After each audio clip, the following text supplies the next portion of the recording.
날씨 추운데 밖에서 놀기는 힘들죠. 그래서 실내에서 할 수 있는 것은 역시 게임입니다. 여러분들 게임 많이 하시나요? 저도 근래에 게임패드가 생겨서 조금씩 해보게 되었는데요. 시간 가는 줄 모르겠습니다. 여러 게임패드들이 있는데 그 중에서도 플라이디지사의 아펙스4 게임패드 리뷰해보겠습니다. 이 제품은 이미 인터넷 커뮤니티에서도 난리난 제품이죠. 사람들이 좋다고 난리였는데요. 실상 써보고 어떤 점이 좋았는지 그리고 어떤 점이 또 단점인지 리뷰 남겨봤습니다. 바로 확인해보실까요?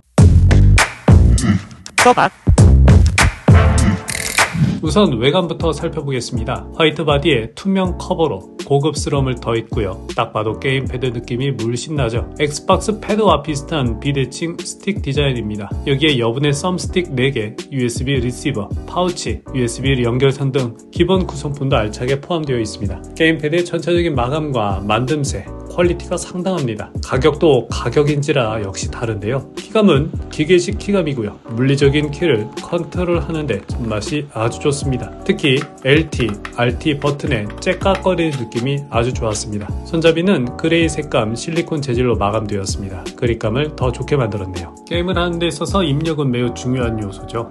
그런 면에 있어서 데드존에 대한 부분은 게이머들에게 민감한 사항이라고 할 수 있습니다. 순간의 조작이 게임의 승패를 좌우하니까요. 홀센서 아날로그 스틱은 무접점 자기 방식으로 데드존이 없다는 점, 그러니까 입력값이 정확하다는 뜻이죠. 또한 장력 조절 기능이 있어서 스틱의 댐핑 포스를 30에서 100까지 사용자가 원하는 대로 조절이 가능합니다. 게이머 손에 맞게끔 조절이 가능해서 이 또한 아펙스4 제품의 가장 큰 장점이기도 합니다. 그리고 중하에는 LCD 창이 있습니다. 이 화면은 단순히 정보를 보여주는데 그치지 않고 GIF를 커스터마이징해서 넣을 수도 있으며 나만의 디자인으로 꾸밀 수가 있습니다. 아펙스4의 진짜 하이라이트죠. 포스 피드백 트리거입니다. LT와 RT 버튼에 압력을 커스텀할 수 있는데요. 설정에 따라 레이싱 페달, 저격수의 단발샷 느낌, 자동 소총의 리코일까지 손맛을 완벽하게 제어해줍니다. 특히 바이브레이션 모드에서는 게임패드 진동과 함께 트리거도 진동해서 몰입감이 극대화가 됩니다. 이 게임패드는 윈도우 PC,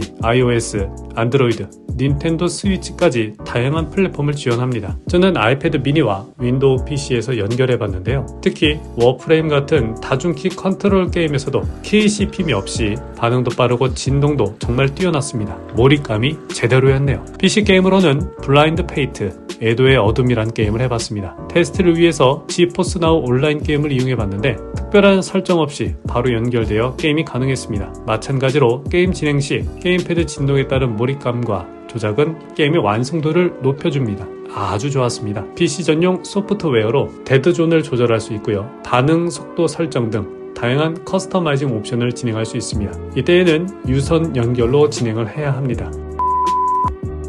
하지만 단점도 있죠. 자, 솔직하게 말씀드려볼게요. 먼저는 플스5 공식 지원이 미흡합니다. 물론 서드파티 앱으로 우회는 가능하지만 이 부분은 좀 아쉽습니다. 게임하시는 분들은 게임패드 하나가 아니라 여러 개를 두고 사용을 하실 텐데 아펙스4에서는 이 부분이 지원되지 않아서 아쉬움으로 남습니다. 무게는 330g입니다. 게임패드 종류로 따지게 되면 다소 무거운 편에 속합니다. 장시간 플레이할 때에 손목에 부담이 갈 수 있습니다. 자, 가격에 대한 부분인데요. 국내 가격은 약 17만원대입니다. AS 포함한 가격이라지만 부담스러운 건 사실입니다. 해외 직구로 구매 시 10만원 언더로도 가능한데 그렇게 되면 AS가 어렵겠죠. 게임패드가 거의 20만원 가까이 하는 것은 가성비로 보기는 어렵습니다. 자, 그리고 게임패드 내구성에 대한 문제인데요. 이것이 가장 결정적으로 큰 단점이 되겠습니다. 인터넷 커뮤니티를 확인해 봤는데요. 실제 지지 스틱이 부러져서 여러 차례 교환했다는 글이 있었습니다. 그런데 이런 사람들이 한두 명이 아니라 정식 발매 이후에 꾸준하게 이 문의가 들어온다고 합니다. 이런 결함 자체는 이미 제조사에서 설계 결함으로 제품을 내놓은 것으로 보입니다. 후속 조치가 따로 필요하겠죠. 정발품을 샀을 경우에는 교환이 가능하지만 직구로 구매한 경우 이런 고장이 발생하면 답이 없습니다. 그립감이 좋은 실리콘 마감이지만